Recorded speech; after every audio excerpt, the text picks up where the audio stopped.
We do it here on Affinity Teacher. We also amplify some of the things out there. So yeah, was going through BBC. Like I like to check out what's going on, and just announce out and point people towards on the station. And I actually sadly bumped into a story about Sheku Bayoh, who died after being restrained on the ground in 2015. Now we know George Floyd is a situation which we were told by a minister in this country that this only happens in America. It's not a UK problem, which is something which we've in. Okay, so how can I explain this? Right, so when I see this, we're still fighting over this, and this happened in 2015 and me in 2024. crazy, absolutely crazy. That's how long it's taking. But what I will say is that I'm looking through Scotland now. Right, people say I'm crazy, and I get annoyed. I sat down with a minister who's white, and he clearly stated that how my children react who are white, and your children or yourself get treated is differently by the police. You're more likely going to get pulled up for doing exactly the same thing with me, even if your car's a banger. You'll get more likely to get pulled up just because you're black. I got nothing in my car, so I got nothing to hide, so that's fine. Let's just do this. Get this over and done with. But the problem is, you press the button on that a bit more harder, and you get to situations like that. Growing up, our biggest fear was being stopped by the police. You know what I mean? Our biggest fear was getting restrained by police. The biggest fear is it was winding up the police, because what they would do to you physically. Now people can say, "Oh, why are you being too much of a..." But watching too much TV. But we're talking to each other as young men back. This is back in the day. Now you say to me, Scotland, I say to my sons, you're not going to be treated the same.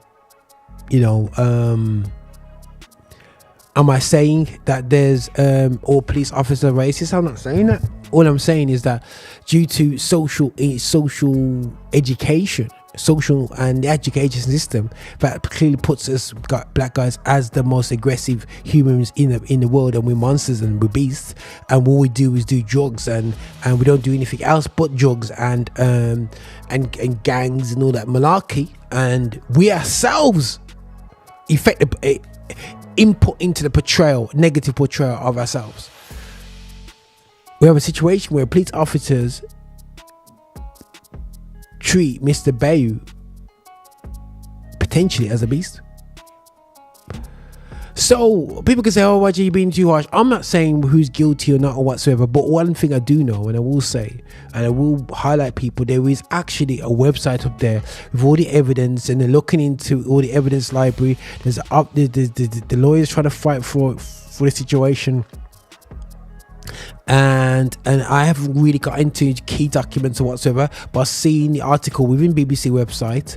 I'm like, wow. And I I got a friend up in Scotland who says that, "Listen, mate, police are racist up here." And I'm like, bit easy. So I'm like, okay. But I do what and he's probably not saying every single person, but end of the day, they have a negative perception of black men. And sometimes you think a black man is a bit more stronger than average bear, and when he's not, you go a bit too far. We saw that with George Floyd. When George Floyd happened, and I said this before, we just like, oh, this is the first time we've seen this happen to black people. Because it's just like, yo, this happens. And if you survive, you survive. And that's the fear that black men have with the system, not just every individual police. Listen, guys, I've been stuck to me. I've been pulled enough times, and they ain't laid one finger on me. They ain't touched me or anything like that. It doesn't mean my heart ain't beating.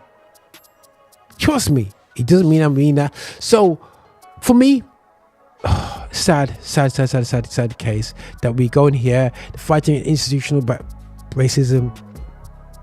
And this is the first time I've seen about it, man. Really, it's the first time I've seen about it. You know what I mean? And it seems to be quite a few things out there that's been out there, especially over the past couple of months. You know what I mean, about this case, because obviously it's going through different independent inquiries and different things and everything. But what I would say is that, you know, it's uphill battle. Do we get behind this as black people around the country? I think we do. I think we need to look into this, have a look at this case, look at the situation, and start by stepping up, because it happened to your child. That's the reality. We ignore somebody else's child, somebody else's brother, somebody else's uncle, somebody else's cousin when it happens to you. And then we do it too often in our community. If it doesn't affect me directly, I'll ignore it. But that's just me. That's how I feel. I'm not saying I haven't checked the whole case. I'm not God, so I wasn't there.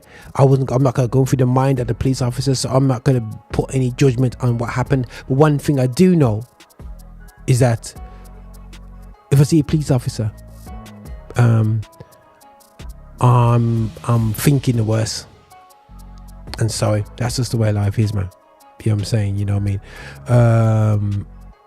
Yeah. That's Roger. Over and out. Hi, and thank you for watching. Make sure you subscribe, you like, and you comment, and make sure that you're sharing the videos and watching so much more. We have loads of content for you. I hope you enjoy. See you soon.